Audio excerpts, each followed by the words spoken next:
आज 8वें दिन भी लगातार जारी है वकीलों का धरना प्रदर्शन। दूसरों को न्याय दिलाने वालों को न्याय पाने के लिए करना पड़ रहा है संघर्ष। जय हिंद दोस्तों, आप देख रहे हैं रिपब्लिक रैनसा और मैं हूं आपका दोस्त रिजवान मुनीर। जनपद बाराबंकी की तहसील फतेहपुर में लेखपाल और अधिवक्ताओं के बीच हुए विवाद में एक तरफा हुई कार्रवाई के विरोध में वकीलों का कलमबंद हड़ताल लगातार जारी है।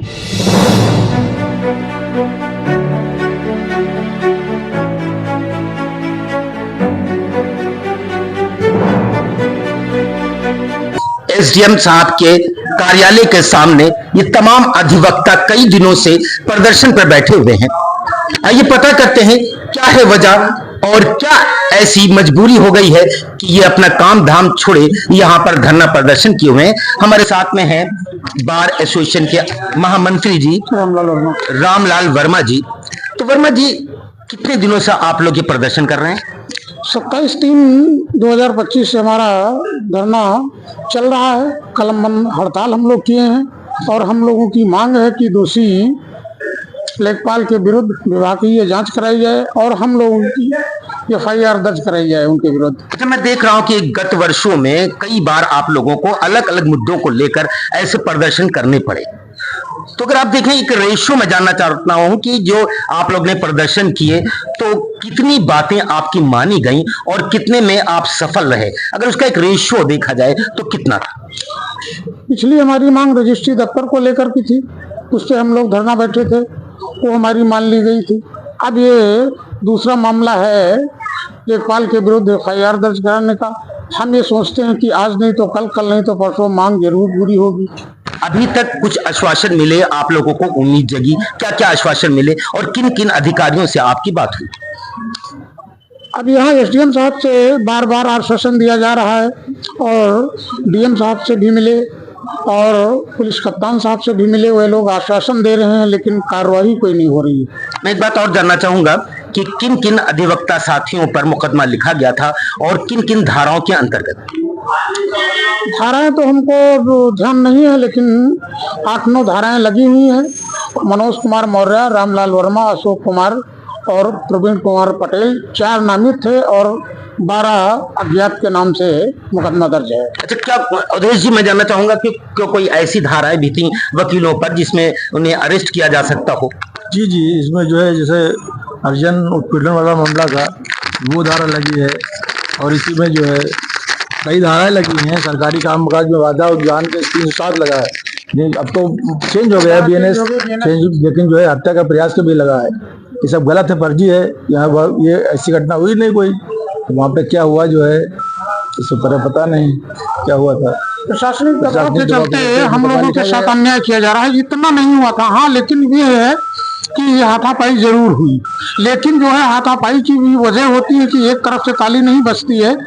लेखपाल के द्वारा भी बदतमीजी की गई, रिश्वत मांगी गई, तब इधर और उधर दोनों वाद विवाद में विवाद हो गया। लेकिन जो धाराएं लगाई गई ये नहीं बन रही है।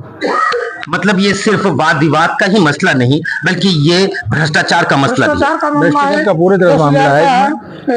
भ्रष्टाचार है और जो क्लाइंट था मौर्य जी का, उससे अरे साथ में है तहसील फतेहपुर के बार एसोसिएशन के वरिष्ठ उपाध्यक्ष ओम प्रकाश जी। ओम प्रकाश जी, ये जो पूरा मामला इस समय चल रहा है और मैं देख सकता हूं कि वकील लोगों के चेहरों पर चिंताएं हैं लेकिन उनके चेहरे पर मायूसी कहीं से नहीं। देखिए, जहां तक मायूसी का सवाल है तो हम लोग संघर्ष करते रहे हैं हमेशा, और संघर्ष में अड़ते हैं तो फिर पैर जमा के अंदर की तरीके से रख देते हैं और जब तक हमारा काम नहीं होता तब तक हम पीछे नहीं हटते। बार बार आप लोग को धरना प्रदर्शन करना पड़ रहा है, देखिए इसकी भी तकलीफ है। देखिए, समस्याएं ये है कि हम लोग हथियार तो उठा नहीं सकते, इसलिए कलमबंद हड़ताल करते हैं कि हम जब काम नहीं करेंगे तो अधिकारियों को हमारी बात मानने के लिए विवश होना पड़ेगा।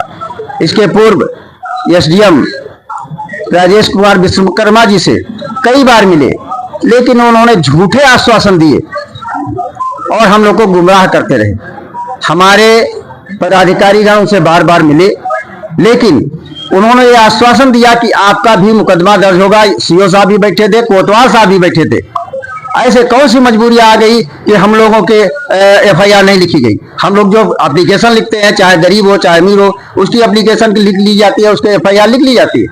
और एक अधिवक्ता की एप्लीकेशन देख करके भी हमारा FIR नहीं लिखा गया।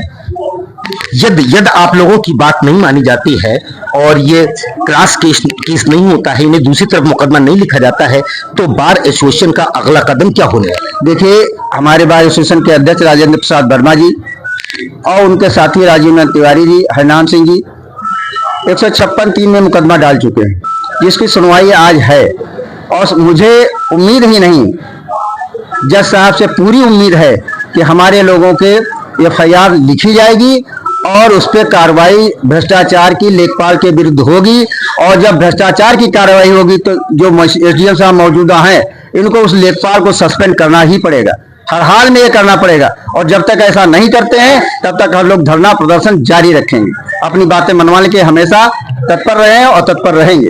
अच्छा, इतना लंबा टाइम जो खिंचता जा रहा है आपके प्रदर्शन का, इसका जिम्मेदार आप किसे मानते हैं? हम अपने अधिकारियों को मानते हैं, यहाँ तहसील के अधिकारियों को जिम्मेदार मानते हैं कि उनकी वजह से धरना प्रदर्शन ज्यादा दिन चल रहा है। क्या क्या वजह हो सकती है अगर वो इसको डिले कर रहे हैं? कोई उनका पर्सनल इंटरेस्ट है या कुछ और?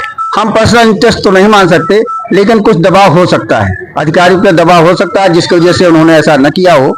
लेकिन हमें पूरी उम्मीद है कि जो नए SDM साहब आए हैं हमारी बातें मानेंगे और हम लोगों के पक्ष में मुकदमा लिखा जाएगा, और तभी चाहे जो कुछ आगे। ओम प्रकाश जी, जब आप कलमबंद हड़ताल करते हैं तो आप लोगों का आर्थिक नुकसान होता है, साथ साथ और कुछ लोग हैं जो क्लाइंट्स हैं, इन जो पब्लिक है, उसे भी परेशानी होती है। क्या ये दुख भी आप लोगों को सताता है? देखिए, हम लोग दुखित नहीं हैं, ये चिंता तो जरूर होती होगी। चिंता होती यह है, क्लाइंट का काम नहीं हो पाता है तो ये चिंता रहती है कि काम होना चाहिए उसका। लेकिन हमारे पास और कोई विकल्प भी नहीं बचता है कलमबंद हड़ताल के अलावा। हम लोग कलमबंद हड़ताल मतलब विवश होकर ऐसे कदम उठाने मजबूरन विवश होकर के हमें कलमबंद हड़ताल करनी पड़ती है, क्योंकि हमारे पास और कोई ऐसा नहीं हथियार हम उठा ले तुरंत गोली दाग दे, ऐसा हथियार आपके पास कानून की जानकारी एक बहुत बड़ा हथियार है। आप देख सकते हैं अधिवक्ताओं में पूरा जोश है और उन्हें पूरी उम्मीद है कि वो अपने लक्ष्य में जरूर सफल होंगे और उन्हें न्याय मिलेगा।